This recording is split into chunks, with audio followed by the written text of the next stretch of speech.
Hey YouTube, uh, today we're doing an unboxing video on Blade 200 SRX. Got the bind and fly version. Link up to my DX6i. I just wanted to talk a little bit about the thing before I actually get it out of the box. It's obvious if you've done any research, you know it has the 3 flight modes: beginner, intermediate, and expert, I think they call it. On beginner, it limits the amount of pitch, or the pitch of your main rotor. And then after input, after you let release, it'll self-level. Well, with intermediate, it pretty much just makes your throws a little bit better, and then with expert, it doesn't limit you at all, and it also doesn't auto level after the input's been taken away. It has a panic recovery on it. With the 6i, I'm making a video to show you how to set everything up in the 6i, because the 6i doesn't have a 3-position switch, so you kind of got to do things a little bit different with it. But you still have your panic recovery switch, you still have your 3 flight modes. Another good thing about it is it's also brushless. Main motor and tail motor, both brushless. So you're not going to have to worry about going through motors repeatedly and all that stuff. Put it in. Through the magic of video editing, everything's magically out of the box. Just wanted to talk a little bit about some of the stuff. Obviously you get a manual.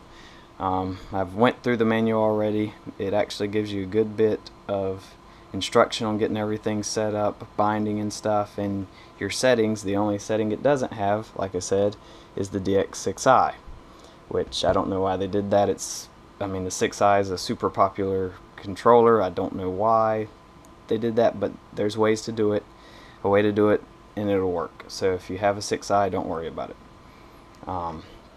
They give you a decent little charger, AC DC charger. It's 0.8 amps, so you'll 1C of the battery, so it'll take you about an hour to charge, give or take. They also give you some more links for your looks to be for your swash plate, possibly. I'll have to check on that a little bit, and then give you a little screwdriver, some zip ties, and various other little things, Velcro probably for your battery, all that good stuff. Okay, so let me move this stuff out of the way and then we'll get to the helicopter. I want to touch on a little bit about the battery. It's a 3-cell 800 milliamp hour 30C LiPo. It's a 3C charge rating. The stock charger it comes with, it charges at 1C, but it's good to know that you can charge it at 3C. So if you already have a LiPo charger, you can charge it a little bit faster to get to get faster up in the air, basically, to get back in the air faster.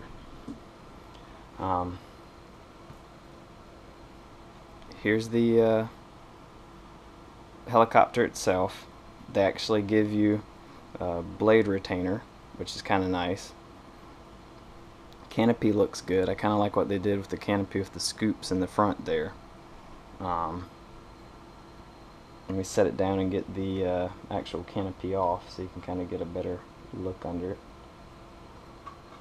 The canopy secures very tight back here, so you ain't got to worry about it coming off during flight or anything like that. And here is up under the canopy.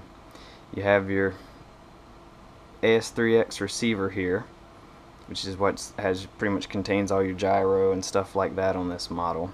You have your ESC up under here. It doesn't say, but I'll have to look it up to see what amp ESC that is actually. There's your outrunner for the main motor, or outrunner main motor, and then there's your tail motor. It's also an outrunner.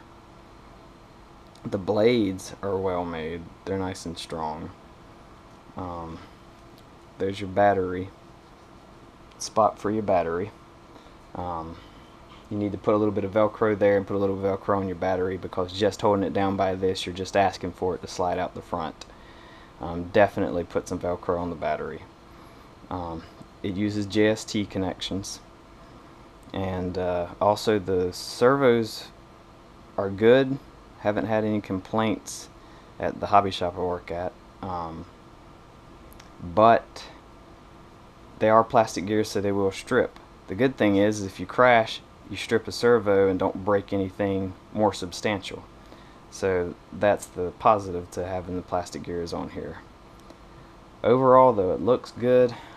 Everything I've heard so far has been good about them, and so I have to see how it does. I've had a little bit of experience with coaxial helicopters and a little bit of experience with small quadcopters. So this will be my first non-coaxial helicopter. You know, obviously this is a fixed pitch, not a collective pitch, but it flies very well from what I've seen so far. We'll see how it flies with me flying it, but so far everything I've seen has been positive, so I can't imagine it'll be bad. But we'll get some flight videos, get all that wrapped up, and then get them out there to you.